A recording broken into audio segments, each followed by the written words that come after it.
Seja bem-vindo ao audiobook Meditações de Marco Aurélio. Estamos no livro 5. Livro 5. 1.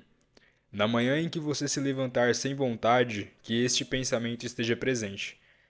Eu estou me levantando para o trabalho de um ser humano. Por que então estou insatisfeito se vou fazer as coisas para as quais existo e para as quais fui trazido ao mundo? Ou será que fui feito para tal, para me deitar em roupas de cama e me manter aquecido? Mas isto é mais agradável. Não vê as pequenas plantas, os passarinhos, as formigas, as aranhas, as abelhas trabalhando juntas para colocar em ordem suas várias partes do universo? E você não está disposto a fazer o trabalho de um homem e não se apressa a fazer aquilo que, segundo sua grandeza, está de acordo com a sua natureza? Mas é necessário descansar um pouco. Contudo, a natureza fixou limites para isso também. Ela fixou limites para comer e beber. E ainda assim você vai além desses limites, além do que é suficiente. Mas em seus atos não é assim. Mas você fica aquém do que pode fazer. Assim não se ama a si mesmo, porque, se o fizesse, amaria a sua natureza e a sua força. Mas aqueles que amam suas diversas artes se esgotam em trabalhar nelas sem se lavar e sem comida. Mas você valoriza menos sua própria natureza do que o torneiro valoriza a arte de tornear, ou o dançarino a arte de dança, ou o amante do dinheiro valoriza seu dinheiro, ou o homem vaidoso e glorioso sua pequena glória.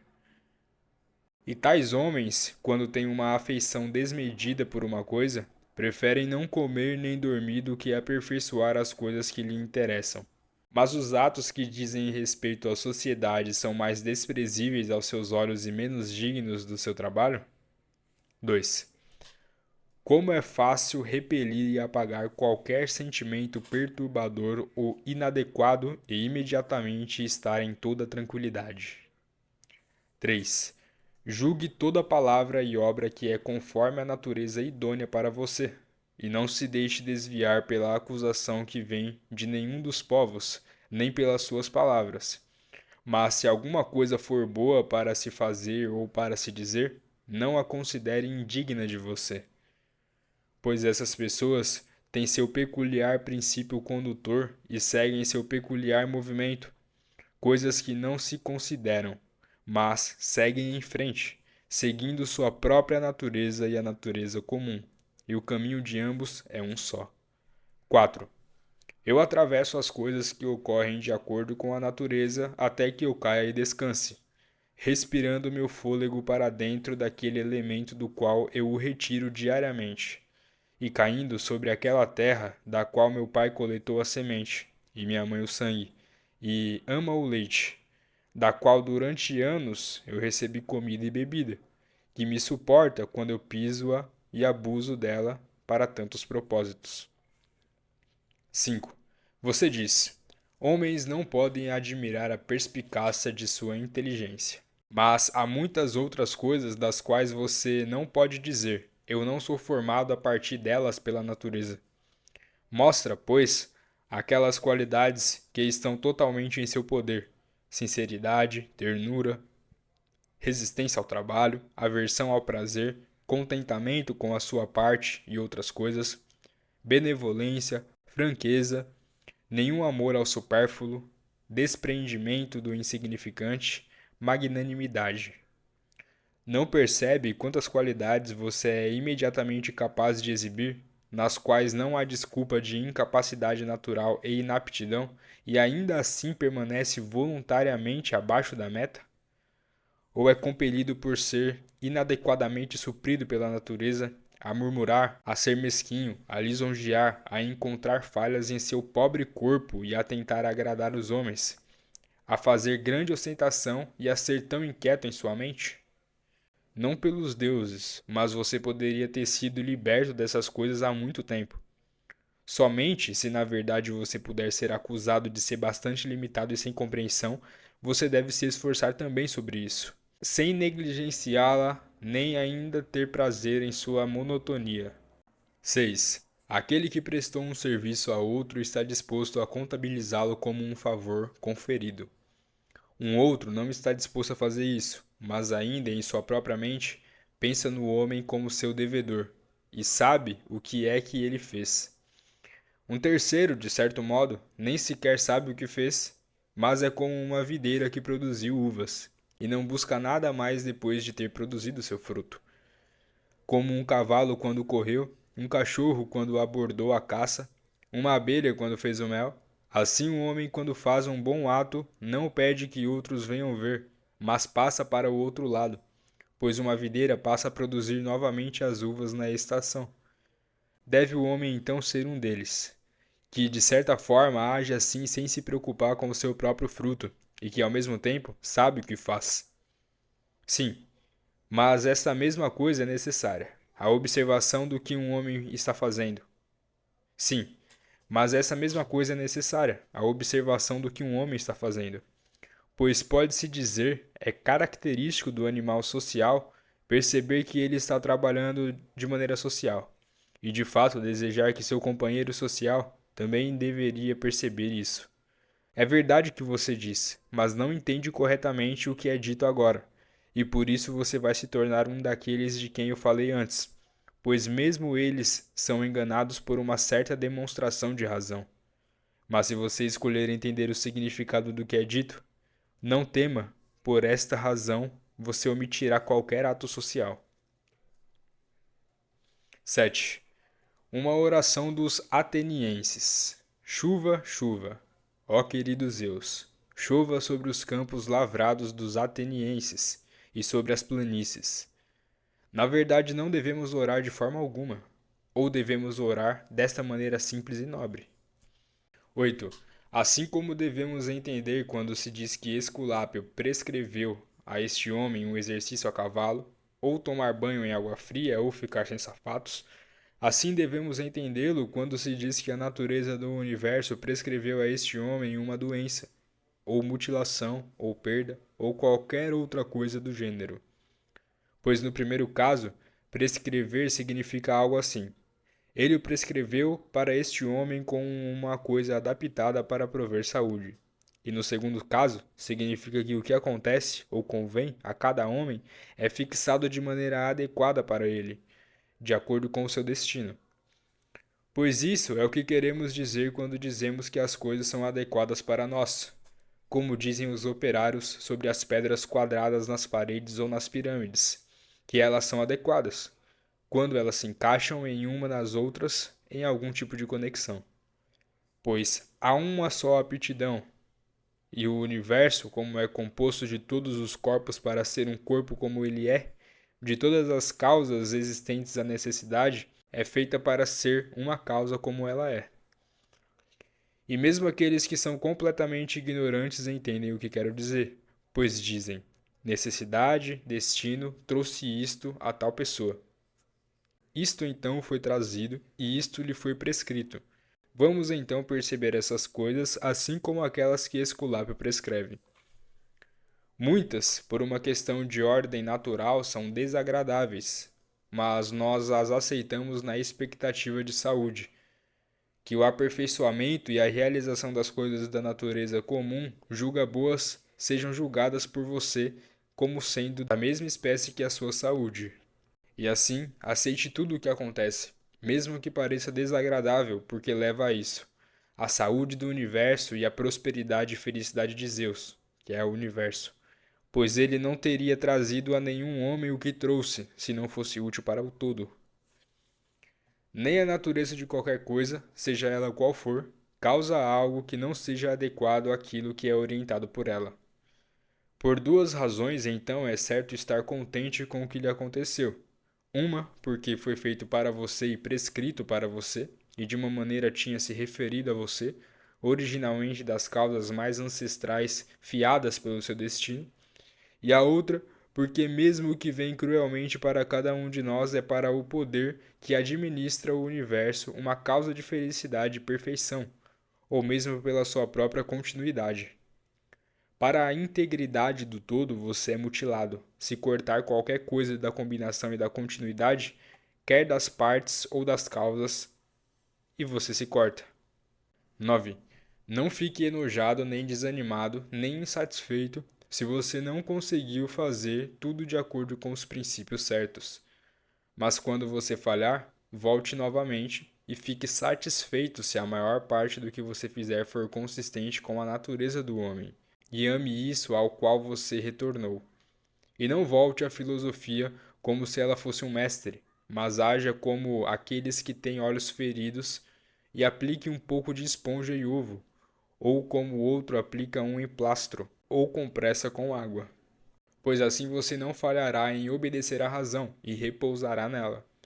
E lembre-se que a filosofia requer apenas coisas que a natureza requer. Mas você teria algo mais que não está de acordo com a natureza. Pode ser contestado. Por que o que é mais agradável do que isso que estou fazendo? Mas não é essa a razão pela qual o prazer nos engana? E considere-se generosidade, liberdade, simplicidade, equanimidade, piedade e simplicidade não são mais agradáveis. Pois o que é mais agradável do que a própria sabedoria, quando se pensa na segurança e no curso feliz de todas as coisas que dependem da faculdade de compreensão e conhecimento? 10. As coisas estão em tal tipo de envolvimento que parecem aos filósofos, não uns nem aqueles filósofos comuns, completamente ininteligíveis. Não, nem mesmo aos próprios estoicos parecem difíceis de entender. E todo o nosso consentimento é mutável, pois onde está o homem que nunca muda? Leve os seus pensamentos aos próprios objetos e considere como eles são de curta duração e inúteis, e que podem estar na posse de um desgraçado imundo, ou de uma prostituta ou de um ladrão. Então, recorra à moral daqueles que vivem contigo, e dificilmente é possível suportar até mesmo os mais agradáveis deles, para não falar de um homem que dificilmente pode suportar a si mesmo.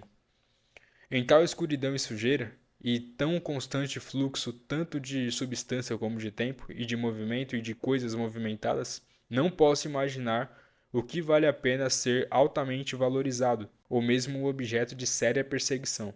Mas, pelo contrário, é dever do homem confortar-se e esperar pela dissolução natural, e não se irritar com o atraso, mas permanecer apenas nesses princípios. Que nada vai acontecer comigo que não esteja em conformidade com a natureza do universo, e o outro, que está em meu poder agora, nunca agir contra o meu Deus e Daemon, pois não há homem que vá me obrigar a isso. 11. Em que estou empregando agora minha própria alma? Em que todas as ocasiões devo fazer-me esta pergunta e perguntar-me: que tenho eu agora nesta parte de mim a que chamo princípio dominante? E que alma tenho agora?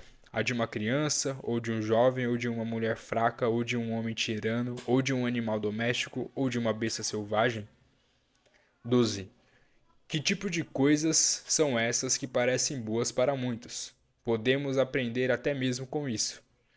Porque se alguém conceber certas coisas como sendo realmente boas, tais como prudência, temperança, justiça, fortaleza, não iria, depois de tê-las concebido primeiro, ouvir qualquer coisa que não estivesse em harmonia com o que realmente é bom.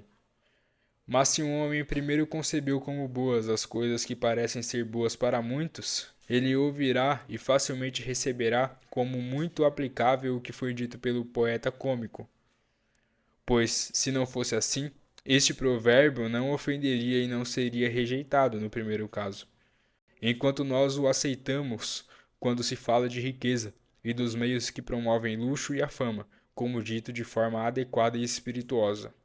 Vá em frente então e pergunte se devemos valorizar e pensar que essas coisas são boas, as quais, depois de sua primeira concepção na mente, as palavras do autor cômico poderiam ser aplicadas apropriadamente, que aquele que as tem, através da abundância pura, não tem lugar para se acalmar. 13. Eu sou o composto do formal e do material, e nenhum deles morrerá em não existência, pois nenhum deles surgiu da não existência. Cada parte de mim então será reduzida pela mudança em alguma parte do universo, e isso novamente se transformará em outra parte do universo, e assim por diante, para sempre. E por consequência de tal transformação eu também existo, e aqueles que me geraram, e assim por diante. para serem em outra direção, pois nada nos impede de o afirmar, mesmo que o universo seja administrado de acordo com os períodos definidos de revolução. 14. A razão e a arte do raciocínio, filosofia, são poderes que são suficientes em si mesmos e para suas próprias obras. Elas se transferem então de um primeiro princípio que é o seu próprio e fazem seu caminho até o fim que lhes é proposto. E esta é a razão pelas quais tais atos são chamados de katórtos, ou atos retos, cuja palavra significa que elas continuam pelo caminho certo. 15. Nenhuma dessas coisas deve ser chamada de coisa de homem, que não pertence a um homem como um homem. Não lhes é exigido de um homem, nem a natureza de um homem lhes promete. Nem são elas os meios para que a natureza do homem alcance o seu fim. Nem o fim do homem está nessas coisas, nem o que ajuda a alcançar esse fim. E o que ajuda a alcançar esse fim é o que é bom. Além disso, se alguma dessas coisas pertencesse ao homem, não seria justo que um homem as desprezasse e colocasse contra elas. Nem seria digno de louvor um homem que mostrasse não querer essas coisas.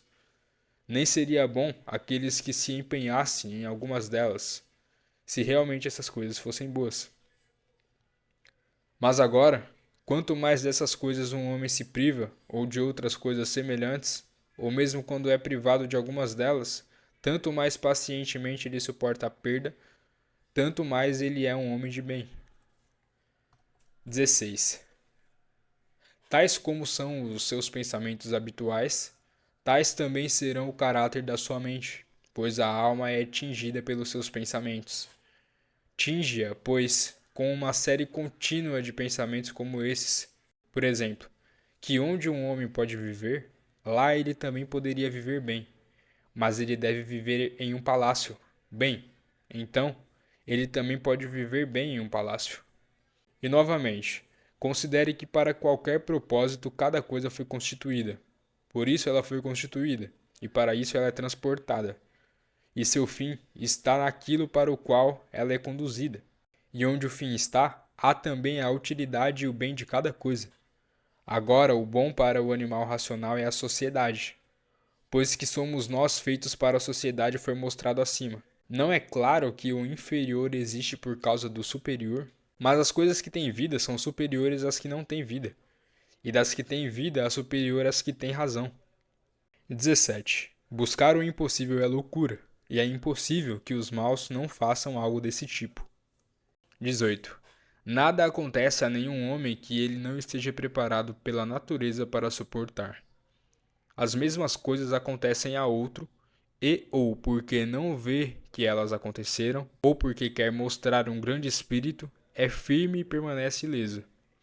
É uma vergonha, pois que a ignorância e a vaidade sejam mais fortes do que a sabedoria. 19. As coisas em si mesmas não tocam a alma, nem no menor degrau, nem têm admissão na alma, nem podem virar ou mover a alma. Mas a alma se volta e se move sozinha, e quaisquer que sejam os julgamentos que ela pensa em fazer, ela constrói para si as coisas que se oferecem a ela. 20. De um ponto de vista, o homem é a coisa mais próxima de mim, na medida em que devo fazer o bem aos homens e suportá-los. Mas na medida em que alguns homens se tornam obstáculos aos seus próprios atos, o homem torna-se para mim uma das coisas que são indiferentes, tanto quanto o sol, ou o vento, ou uma besta selvagem. Agora é verdade que estes podem impedir a minha ação, mas não são impedimentos aos meus sentimentos e disposição, que têm o poder de agir de forma condicionada e imutável, pois a mente converte e transforma cada obstáculo à sua atividade em um instrumento. O que impede a ação estimula a ação. O que fica no caminho torna-se o caminho. 21. Reverencie o que há de melhor no universo, e isto é aquilo que faz uso de todas as coisas e dirige todas as coisas. E da mesma maneira também reverencie o que há de melhor em si mesmo, e isso é da mesma espécie que aquilo. Porque também em você mesmo, o que se aproveita de tudo mais é isto, e a vida é dirigida por isso. 22. O que não faz mal ao Estado, não faz mal ao cidadão. No caso de toda a aparência de dano, aplique esta regra: se o Estado não é prejudicado por isso, tampouco eu sou prejudicado. Mas se o Estado é prejudicado, não devemos ficar indignados com aquele que faz mal ao Estado. Mostre-lhe onde está o seu erro. 23. Muitas vezes pense na rapidez com que as coisas passam e desaparecem, tanto as que existem como as que são produzidas, porque a substância é como um rio em um fluxo contínuo, e as atividades das coisas estão em constante mudança, e as causas trabalham em variedades infinitas, e não há quase nada que fique parado. E considere isso que está perto de você, este abismo sem limite do passado e do futuro no qual todas as coisas desaparecem. Como então não é um tolo quem se exaspera com tais coisas ou se aflige com elas e se torna miserável? Pois elas o afligem apenas por tempo, e por um breve tempo. 24. Pense na substância universal, da qual você tem uma porção muito pequena, e no tempo universal, do qual um curto e indivisível intervalo foi atribuído a você, e no que é fixado pela fortuna. E quão pequena parte dele é você. 25. Outro me faz mal? Deixe-o pensar nisso. Ele tem sua própria predisposição, sua própria atividade. Eu agora tenho o que a natureza universal agora quer que eu tenha, e eu faço o que a minha natureza agora quer que eu faça. 26. Que a parte da sua alma que produz e governa não seja perturbada pelos movimentos do corpo, sejam eles de prazer ou de dor, e que não se una com eles, mas se circunscreva e limite esses feitos às suas partes. Mas quando esses efeitos se elevam à mente em virtude da outra simpatia, que naturalmente existe em um corpo que é todo um, então você não deve se esforçar para resistir à sensação, pois é natural. Não deixe que a parte dominante de si mesmo adicione a sensação à opinião de que ela seja boa ou má. 27. Viva com os deuses. E vive com os deuses quem constantemente lhe mostra que a sua própria alma está satisfeita com o que lhe foi atribuído, e que faz tudo o que sua alma deseja. Que Zeus deu a cada um para seu guardião e guia uma porção de si mesmo, e este é o raciocínio e o entendimento de cada homem.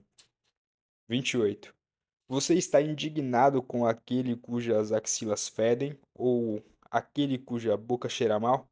Que bem fará esta ira? Ele tem tal boca, tem tais axilas.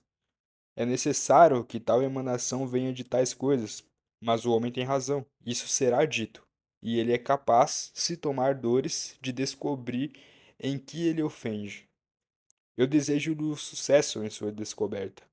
Bem, então, e você tem razão. Por sua faculdade racional, estimule a faculdade racional dele. Mostre-lhe seu erro. Admoeste-o, pois se ele escutar, você o curará, e não há necessidade de ira, nem ator trágico, nem prostituta. 29. Assim como você pretende viver quando se for, assim está em seu poder viver agora. Mas se os homens não permitirem, então se afaste da vida, ainda assim como se você não sofresse nenhum dano. A casa está cheia de fumaça e eu saio dela. Por que você acha que isso é algum problema?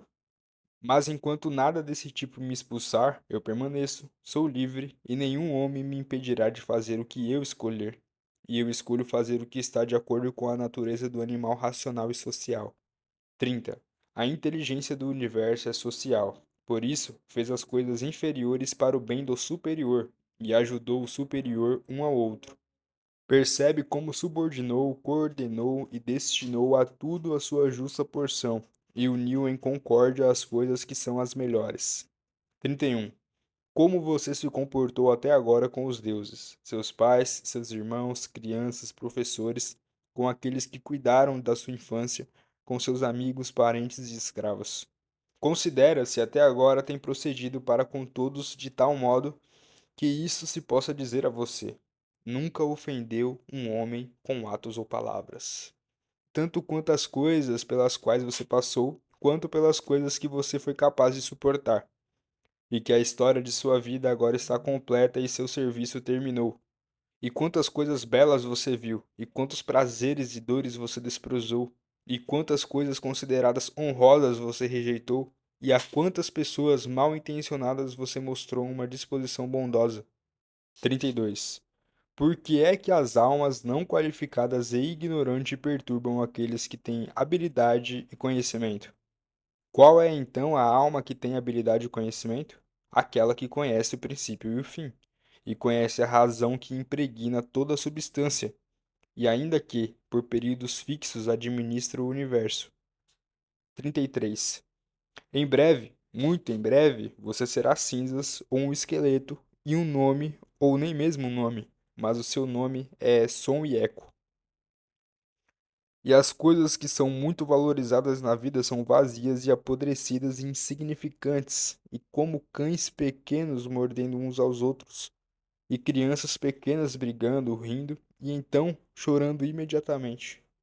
Mas a fidelidade e a modéstia, a justiça e a verdade escapam, até ao Olimpo, longe da terra de largos caminhos. O que há, então, que ainda o detém aqui? Se os objetos do sentido são facilmente mudados e nunca ficam parados, se os órgãos da percepção são entorpecidos e facilmente recebem falsas impressões, e a própria alma é uma exalação de sangue, mas ter boa reputação no meio de um mundo como este é uma coisa vazia. Por que então não espera com tranquilidade pelo seu fim, seja a extinção ou o translado para outro estado? E até que esse tempo chegue, o que é suficiente? Por que não venerar os deuses e abençoá-los, e fazer o bem aos homens, e praticar a tolerância e autocontrole? Mas quanto a tudo que está além dos limites da pobre carne e da respiração, lembrar-se de que isto não pertence a você, nem está no seu poder? 34. Você pode passar a sua vida em um fluxo regular de felicidade, se puder seguir pelo caminho certo e pensar e agir no caminho certo. Essas duas coisas são comuns tanto para a alma de Deus como para a alma do homem e para a alma de todo ser racional. Não ser obstruído por outro e manter o bem para quem consista na disposição à justiça e à prática da mesma, e nisso deixar o seu desejo encontrar o seu fim. 35. Se isso não é nem minha própria maldade, nem um efeito da minha própria maldade, e o bem comum não é prejudicado, por que me preocupo com isso e qual é o dano ao bem comum? 36. Não se deixe levar inadvertidamente pela aparência das coisas, mas dê socorro a todos de acordo com a sua habilidade e a sua aptidão. E se eles sofreram perda em assuntos que são indiferentes, não imagine que isso seja um dano, pois é um mau hábito. Mas, como o ancião da peça teatral, ao partir, pediu de volta o peão de seu filho adotivo, lembrando que era um peão. Assim também você o faz nesse caso. Quando você está apelando na rostra, você já esqueceu, homem, o que são essas coisas? Sim, mas elas são objetos de grande preocupação para essas pessoas. Então você também será feito um tolo por essas coisas? Eu já fui um homem afortunado, mas me perdi. Não sei como, mas afortunado significa que um homem atribuiu a si mesmo uma boa fortuna. E uma boa fortuna é boa disposição da alma, boas emoções e boas ações.